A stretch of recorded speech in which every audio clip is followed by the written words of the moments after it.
साहब। आ जाए आ जाए। कैसे आना?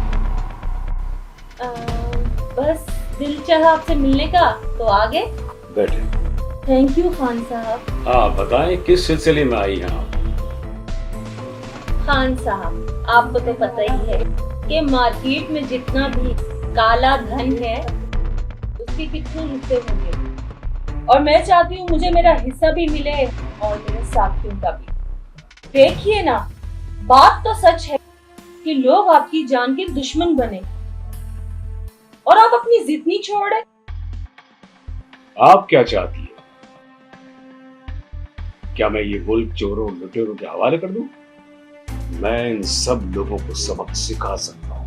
यही चाहती हूँ खान साहब, क्योंकि हुकूमत यही चाहती है कि सारा जितना भी धन है वो सिर्फ अपनी तिजोरियों में बंद कर ले और बाकी आवाम खाली की खाली हाथ रह जाए।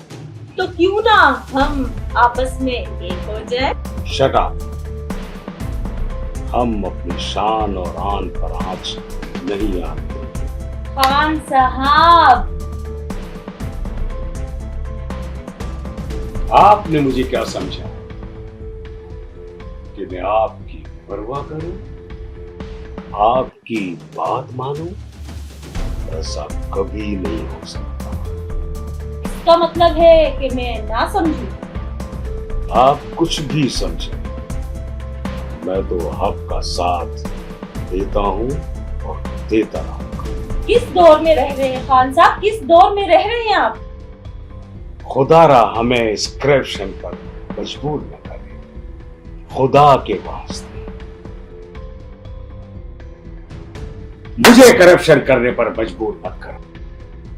तुम्हारे ज़मीर तो मुर्दा हो चुके हैं और मैं इक़्तिदार हासिल करके भी खाली हाथ हूं। इंसान जब दुनिया से जाता है तो खाली हाथ ही जाता है। ठीक है खान साहब, अगर आप यही चाहते हैं तो यही सही, तो मैं चलती हूँ। अब समझ आई, इसे कहते हैं औरत के नाम पे धब्बा।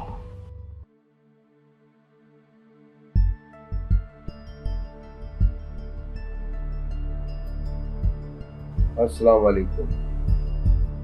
वहीद भाई, कहाँ हो? बहुत याद आ रही थी तुम्हारी। खान साहब, मुझे सोते में से बुला लिया, खैरियत तो है? दूसरी बात यह कि नोटों की बोरियां भरी हुई आ रही हैं, क्या मामला है?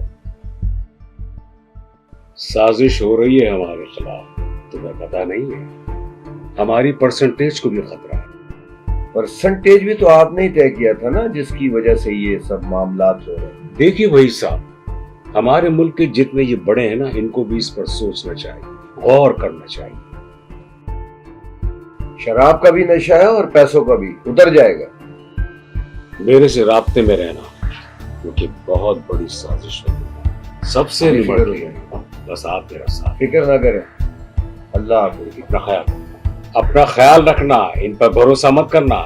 टप्पू अंदर पप्पू बाहर। बिल्कुल, पप्पू बार।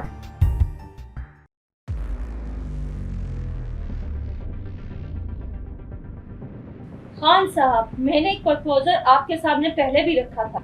देखो बीबी, मेरी एक बात का जवाब दो। क्या तुम जानती हो कि ये लंगड़े, लूले, बहरे, कांड़े ये हमारा मुल्क चलाएंगे? बताओ, क्या हम अपना मुल्क इन लुटेरों के हवाले कर दें? खान साहब, इन लोगों ने मुझे आपके बारे में इतना भड़काया था ना, मैं बता नहीं सकती। मेरे दिल ने गवाही दी कि मैं इन सब का सहारा लूं और आपके पास जाऊं। तारीफ हमारी ही क्या है, तारीफ तो उस अल्लाह की जिसने हमें बनाया है इस मुल्क की खिदमत के लिए, और हमें खिदमत करनी है, ये हमारा ईमान है। खान साहब, प्लीज हमारे लिए कुछ करें। देखो, हम आपके लिए बहुत कुछ करेंगे, बहुत कुछ करेंगे, पूरे मुल्क के लिए करेंगे, आप सबके लिए करेंगे, ये हमारा फर्ज है। हमें सबके लिए सोचना चाहिए। खान साहब, ये हमारा सिस्टम कैसे चलेगा? खान साहब, मुल्क के हालात इतने खराब हो गए हैं कि हमारे कारोबार पे असर पड़ रहा है। اگر اسی طرح چلتا رہا خان صاحب تو ہمارا تو کاروبار ٹھپ ہو جائے گا. دیکھو اس کو اپنے کاروبار ٹھپ ہونے کی فکر ہے. اس کو یہ پتا نہیں کہ ملک کو کتنا نقصان ہو رہا ہے. اس کو اپنے کاروبار کی فکر ہے, ملک کی نہیں ہے. یہ صرف اپنا جانتا ہے, اپنا سمجھتا ہے, اپنا سوچتا ہے. کبھی اس نے ملک کے لیے کبھی سوچا ہے؟ کچھ نہیں. اور ان جیسے لوگوں نے ہمارے ملک کو نقصان ہی پہنچایا ہے, صرف اپنے مفاد کے. اب اس کو دیکھو یہ کتنا معصوم نظر آتا ہے. دیکھو کتنی معصومیت ٹپک رہی ہے اس کے چہرے پہ. مسکین بیچارہ, دیکھو اس کو غور سے دیکھو. لیکن سب سے زیادہ حرامی یہ ہے ان جیسے مفاد پرستوں نے ہمارے ملک کو نقصان پہنچایا. خیر تم کچھ بھی کرو لیکن میں اپنے ارادوں سے پیچھے نہیں ہوں.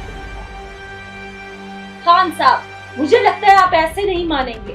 یعنی گھی اگر سیدھی انگلی سے نہ نکلے تو انگلی ٹیڑھی کرنی پڑتی ہے. کیا کر لو گے تم لوگ؟ مجھے نقصان پہنچاؤ گے, مجھے مار دو گے جان سے. کیا میں اپنے ملک کو چھوڑ دوں گا اس طرح؟ تو کب تک کرپشن کو روکیں گے آپ؟ اچھا تم یہ بتاؤ, تم اس ملک کی بہتری کے لیے کام کرو گے یا نہیں؟ قاسم تم دونوں کا کام روکنا چاہ رہے ہو. تم روکو گے؟ تم مجھے, نیک پروین کو؟ تم یہاں آتے ہی بدل گئے ہو. چلو میرے ساتھ. میری بھی آنکھیں کھل گئی ہیں. میں بھی پاکستان کا بیٹا ہوں, میرا بھی فرض بنتا ہے کہ میں خان صاحب کا ساتھ دوں. تم مجھ سے غداری کرو گے؟ پروین سے غداری؟ پروین ہوش میں آؤ. یہ کیا طریقہ ہے؟ ہم پاکستانی ہیں. ٹھیک کا جواب مل گیا نا. نکل یہاں سے, دھاوا لگایا ہے, نکل. تم اپنے آپ کو کیا سمجھتے ہو؟ جا جا, دیکھ لوں گی.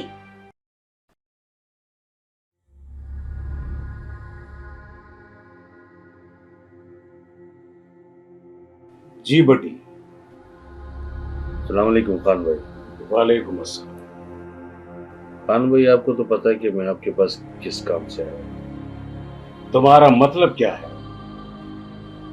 آپ منع نہیں کریں. منع تو میں کرتا نہیں, لیکن جب بھی میں بات کرتا ہوں حق اور سچ کی کرتا ہوں. تم میرے پاس آتے ہو یا ابھی آئے ہو اپنی غرض کے, مجھے نہیں بولو.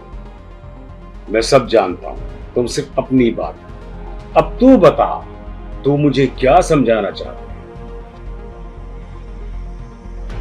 جتنی مہنگائی ہو رہی ہے نا آج کل, گزارا مشکل ہے.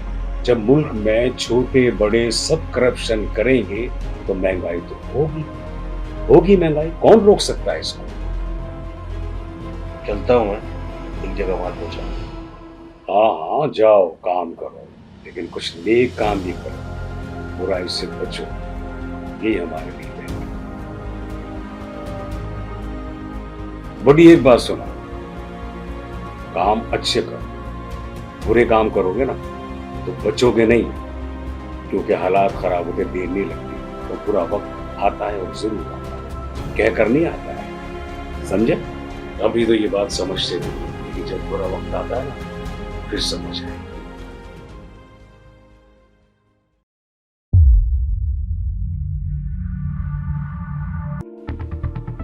خان صاحب آپ کے دوست آئے ہیں, بلا لوں ان کو؟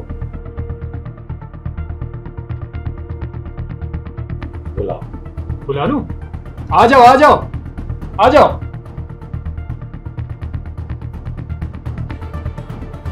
السلام علیکم. بولو کیا خبر ہے؟ وحید بھائی کی کال آئی تھی میرے پاس. وہ کہہ رہے تھے کہ خان سے ملنا ہے. ہاں میں جانتا ہوں اسے کیوں ملنا چاہتا ہوں, اور میں تمہیں بھی بتا دینا چاہتا ہوں کہ سب اپنے اپنے کام سے لگے رہو. کسی کی پرواہ مت کرو, سازشیں بہت ہو رہی, کسی نہ کسی کو نقصان پہنچانے کی باتیں ہو رہی. میرے پیچھے ہی پڑے. یہی بتانے تو آپ کے پاس آئے, ان لوگوں کے رویے ٹھیک نہیں لگ رہے. ہاں میں جانتا ہوں ان کے رویے ٹھیک نہیں ہے, اور اس رویے کے پیچھے کیا مقصد ہے. اسی لیے تو ہم نے اپنے ہاتھوں میں ہتھیار اٹھائے ہیں. حالات ٹھیک نہیں ہیں. خان بھائی کے لیے میری جان بھی حاضر ہے, اور سب سے پہلے گولی بھی میں کھاؤں گا. حالات کتنے خراب ہو جائیں, انسان ہتھیار اٹھاتا ہے لوگوں کی حفاظت کے لیے, अब तुमने हथियार उठाए तो इसका ये मकसद बिल्कुल नहीं है कि तुम हिफाजत की जंग क्राइम करना शुरू करो। ये तुम सहन में रखो। हथियार सिक्योरिटी के लिए उठाए जाते हैं, जराइम के लिए नहीं, क्राइम के लिए नहीं, लोगों की खिदमत के लिए, हिफाजत के लिए। और तुम्हारा फर्ज बनता है कि आज लोगों की हिफाजत के लिए जो हथियार उठाए उसे सही काम दो, ना कि लूट मार दहशत करते। इससे कुछ नहीं होगा, नफरत फैलेगी तुम्हारे खिलाफ। और तुम क्या समझते हो आज तुम कोई जुर्म करोगे तो बच जाओगे? नहीं, यहाँ भी नहीं बच सकोगे और वहां भी नहीं बच सकोगे। मेरी बात याद है, जब तक तुम्हें अल्लाह ताला ने ये खिदमत का मौका दिया है, अवाम की खिदमत का, तुम्हें उससे बहुत अच्छे अंदाज से निभाना होगा। जब जाके तुम एक सुरखरूबी होगे और लोगों के दिलों में अपने लिए मोहब्बत पैदा कर सकोगे। मेरी बात याद रखना, हिफाजत दूसरों की अपने से ज्यादा करोगे तो अल्लाह तुम्हारी हिफाजत करेगा। और ये सब हमारे मुल्क के लिए, हमारे अवाम के लिए बहुत बेहतर होगा। ये छोटी छोटी बातें बहुत समझने की होती है, याद रखने की होती है, अमल करने की होती है। और इन्हीं बातों से इंसान बहुत बड़ा बनता है, लूट मार से नहीं, खिदमत से। क्या खूब कहा है कुरान, अफजलुल अशगाल खिदमतुन नास, इंसान की खिदमत ही सबसे अफजल है। हमें उसके मुताबिक काम करना, ठीक है? जाओ, अल्लाह तुम्हारी हिफाजत करे। मेरी बात याद रखना, समझे? याद रखना मेरी बात, अमल करना उस पर। जाओ, अल्लाह हाफिज। जी साहब। तुम भी सुधर जाओ, शैतान होता जा रहा है। जाओ, काम करो। शाबाश। आ जाते हैं खान साहब को समझाने। तुम चुप करो, जब मैं बात कर रहा हूं तो मैं बोलने का हक नहीं हूं, सब मेरे हैं। मैं जानता हूं, मेरी ताकत है, मैं खान हूं, उनका खान। ये मेरे लिए बहुत अहम है, एक एक बच्चा मेरे लिए अहम है। मेरे लिए काम करते हैं, मेरा कहना मानते हैं, खान साहब और इस मुल्क की भलाई के लिए इनसे काम लेता हूं मैं। तुम भी मेरी बात मानो, तुम भी काम करो, फालतू बातें मत किया करो, समझे? हाँ, इनकी तरह। ये मुल्क हमारा है, हम सबको खिदमत करनी है इस मुल्क की। ये मुल्क की वजह से हम हैं, हमारे लिए मुल्क नहीं है, बल्कि ये मुल्क की वजह से हम हैं।